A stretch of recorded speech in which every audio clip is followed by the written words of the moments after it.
अंतर मन की शांति आधुनिक संकटों का मूल मंत्र। आज का मानव भौतिक सुविधाओं के शिखर पर खड़ा है किंतु मानसिक शांति के घाटी में भटक रहा है। डिप्रेशन, एंजाइटी, डिजिटल एडिशन, रिश्तों का टूटना, पर्यावरण संकट और सामाजिक ध्रुवीकरण, ये सभी आधुनिक समस्याएं एक ही मूल कारण से जन्म लेती है: चित्त की स्थिरता और प्रतिक्रियाशीलता। प्राचीन ऋषियों का अमृत वाक्य है, तदा मुक्ति यदा चित्तम न वांछति न सोचती न ग्रहति न मुंजति न हर्षति न कुप्यति। आज के संदर्भ में कोई धार्मिक उपदेश नहीं बल्कि एक वैज्ञानिक समाधान सूत्र है।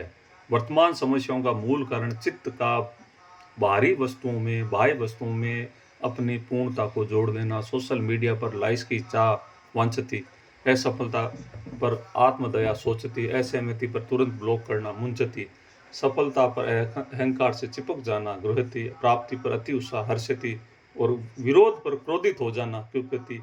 ये 6 मानसिक वृत्तियां ही आज के व्यक्ति को भीतर से खोखला कर रही है। हम बाह्य जगत को नियंत्रित करने में इतने व्यस्त हैं कि अपने अंतर्मन के राजा बनना भूल गए हैं। हम अपने मन के राजा बने। इस विचार के आधार पर उत्तर रास्ता कोई पलायन नहीं है बल्कि सजग सहभागिता का मार्ग है। विवेकपूर्ण सहभागिता। पहला कदम है स्वयं को दृष्टा के रूप में स्थापित करना। जब मन में इच्छा उठे तो पूछें, ये इच्छा किसके लिए है। तब क्रोध आए तो देखें, ये क्रोध कहाँ से आया है। यह साक्षी भाव की अभ्यास पद्धति मन को प्रतिक्रिया से प्रति संवेदना की ओर ले जाती है। दूसरा कदम वर्तमान क्षण से पूर्ण उपस्थिति।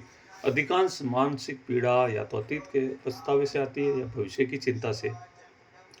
जब चित्त तभी से टिकता है तो वांछा और शौक दोनों का अंत हो जाता है। डिजिटल युग में अभ्यास अत्यंत प्रासंगिक है।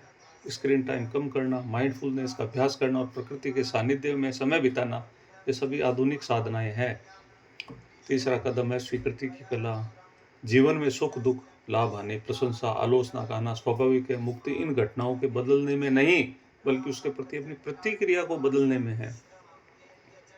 जब ये समझ लेते हैं कि मैं चेतना हूँ, यह मन शरीर का प्रवाह मेरे भीतर हो रहा है, तो कोई बाह्य घटना हमारी शांति को भंग नहीं कर सकती है। अंततः यह मार्ग हमें स्वतंत्रता की नई परिभाषा सिखाता है। स्वतंत्रता का अर्थ सब कुछ पाने की क्षमता नहीं है बल्कि कुछ भी न पाने पर भी पूर्ण बने रहने की कला है। जब चित्त इन 6 वृत्तियों से मुक्त हो जाता है तो व्यक्ति न तो दुनिया से भागता है न उसका गुलाम बनता है। वह एक ऐसी योगी की भांति जीवन जीता है जो बाजार में खड़ा है किंतु बाजार उसके भीतर नहीं खड़ा है।